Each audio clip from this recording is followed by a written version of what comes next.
Hi சுந்தரி ma'am. Hi ma'am. Ma'am எனக்கு ஒருத்தங்க DM செஞ்சுருக்காங்க. த்ரெட் வச்சு நம்ம ஃப்ரெஞ்ச் நாட் போடுவோம். அவங்க ஜர்தோசி வச்சு ஃப்ரெஞ்ச் நாட் போடுறது எப்படி அப்படின்னு சொல்லி கேட்டிருக்காங்க. அது எப்படின்னு சொல்லி தரீங்களா? போடலாம் மேம். ஜர்தோசிலையும் ஃப்ரெஞ்ச் நாட் போடலாம். எப்படி போடுறதெல்லாம் நான் போட்டு காட்டுறேன். ஜர்தோசியில் ஃப்ரெஞ்ச் நாட் போடுறதுக்கு நான் ஜர்தோசி எடுத்திருக்கேன். ஹேண்ட் நீடில் நம்பர் 10 எடுத்திருக்கேன். 10ல் த்ரெட் போட்டு வச்சுருக்கேன். ஃப்ரெஞ்ச் நாட்டுக்கு வந்து 1/2 இன்ச் அளவு எடுத்துக்கிறேன்.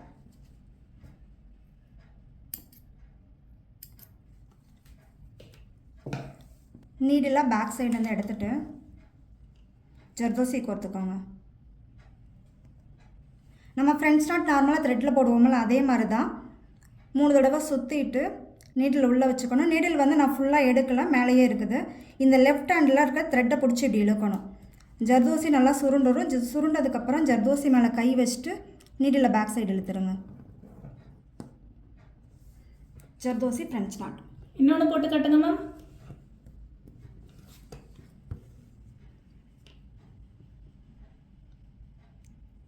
ஃப்ரெஞ்ச் நாட் போடுற மாதிரியே 3 தடவை சுற்றிட்டு நீடில் உள்ளே விட்டுருங்க. நீடில் ஃபுல்லாக உள்ளே போகக்கூடாது. நீடில் ஒரு கையில் பிடிச்சிட்டு லெஃப்ட் ஹேண்டில் இருக்க த்ரெட்டை பிடிச்சி நல்லா இழுக்கணும்.